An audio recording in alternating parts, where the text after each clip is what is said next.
जय हिंद, नमस्कार। फिर एक बार आपके सामने बिंदास और बेबाक बोलने वाला मैं हूं मुंबई से रविंद्र जैन। चर्चा हिंदुस्तान में कहीं ना कहीं कुछ ना कुछ होती रहती है। अभी चर्चा हुई, एक फिल्म लगी है द केरला स्टोरी, तो इसकी चर्चा के बारे में फिर हम आपसे चर्चा करेंगे कि आखिर क्या है केरला फिल्म की सच्चाई और हकीकत, क्यों इसके पीछे लोग बवाल करते हैं, कौन है आखिर बवाल करने वाले। सच्ची घटना पर ज़्यादातर आधारित फिल्में होती हैं, तो उसी की एक आधार सच्ची घटना पर कहीं ना कहीं कुछ ना कुछ इसमें मौजूद है, जो ये दर्शाता है कि भारत में षड्यंत्र बहुत ज़ोरों से चालू है। तो केरला पिक्चर के विरोध में कुछ लोग खड़े हो चुके हैं। ये कौन लोग हैं? देशद्रोही ही कहना पड़ेगा इन लोगों को, क्योंकि जो भी अच्छा काम करता है उसके विरोध में कुछ लोग, चुंदा लोग खड़े हो जाते हैं और हल्ला मचाना शुरू करते हैं। जैसे यूपी के अंदर योगी आदित्यनाथ ने गुंडों को ठोकना शुरू किया तो लोग चिल्लाने लगे, लोकतंत्र की बातें करने लगे, प्रजातंत्र की बातें करने लगे। लेकिन ये लोग तब कहाँ थे जब गुंडे तत्व के लोग आम जनता को ठोकते थे? तब ये दलाल लोग किधर थे?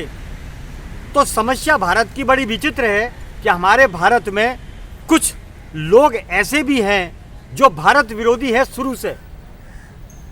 उन्हें गद्दारी कहा जाएगा, हमारी भाषा में उन्हें गद्दार कहा जाएगा कि एक नंबर के गद्दार भारत में रह के भारत विरोधी बातें करते हैं, भारत का खाकर भारत को नोचने का काम करते हैं। तो ऐसे गद्दारों को फांसी दी जाए। केरला फिल्म के अंदर क्या है ऐसा, क्यों विरोध करते हैं लोग? पहले देखो, समझो और जानो। जब माननीय कोर्ट ने इसको हरी झंडी दे दी, माननीय प्रधानमंत्री ने हरी झंडी दे दी, फिर क्या कारण है इस विरोध करने का? सच्चाई है, जहां कहीं थोड़ी भी आग लगती है तो धुआं उठता है।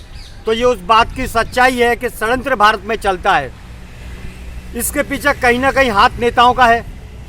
मैं ये नहीं कहता कि सभी नेता खराब है, लेकिन ज़्यादातर नेता हमारे भारत के 1947 के बाद से अय्याशी आए, जिन्होंने देश को बर्बाद करने का काम किया। मैं ये कैसे बोल सकता हूँ कि कौन गद्दार है कौन सही है, लेकिन उनके काम करने के तरीके के बारे में हम देख कर ये बता सकते हैं। और आप सभी ने देखा होगा कि गद्दार नेताओं की एक तरीका होता है काम करने का, कि वो चुनाव में जीत के तो आते हैं लेकिन जनता को परेशान करते हैं, बाद में घर भरते हैं, पेट भरते हैं, अपनी पेटियां भरते हैं, लेकिन देश हित में काम नहीं करते। अब सही नेता का निर्णय कैसे करें और सही नेता है कौन, इसका चुनाव कैसे करें? तो वो आपने देखा होगा कि अभी उत्तर प्रदेश के अंदर सीएम बने एक संत ने सत्ता संभाली, और सत्ता जो संभाली उन्होंने देश हित में काम करना शुरू किया। तो देश हित में काम करने वाला सही देश का रक्षक हुआ। तो योगी जी ने जिस प्रकार से हमारे देश का सौहार्द और शांति का जो एजेंडा चलाया है वो बिल्कुल सही चलाया है, ऐसा वहाँ के लोगों का कहना है, लेकिन दिखाई भी पड़ता है। उन्होंने जनता के लिए बहुत कुछ किया, गुंडा मुक्त कर दिया, ड्रग्स मुक्त कर दिया, और धीरे धीरे लव जिहाद मुक्त कर देंगे वो। तो ये है नेता का कर्तव्य कि भारत शांतिपूर्ण देश है, यहाँ पर ऐसी कानून व्यवस्था होनी चाहिए, लेकिन कहीं भी कोई कानून व्यवस्था दिखाई नहीं देती। अब यूपी में एक ही ऐसा एजेंडा दिखाई देता है जहाँ पर योगी आदित्यनाथ सही दिशा में काम कर रहे हैं, लेकिन लोग उनके पीछे भी विरोध कर रहे हैं। तो ये विरोध करने वाले कौन है, दुकानदार कौन है, ये गद्दार दलाल कौन है, इनकी भी जांच होनी चाहिए। समझ में नहीं आता, जो सही काम करता है उसका विरोध करते हैं, और जो गलत करता है उसके लिए विरोध नहीं किया जाता है। अगर कोई ईमानदारी विरोध करता है गलत करने वाले का, तो उसको ठोक दिया जाता है, उलझा दिया जाता है। तो ये बड़ी समस्या है भारत के अंदर।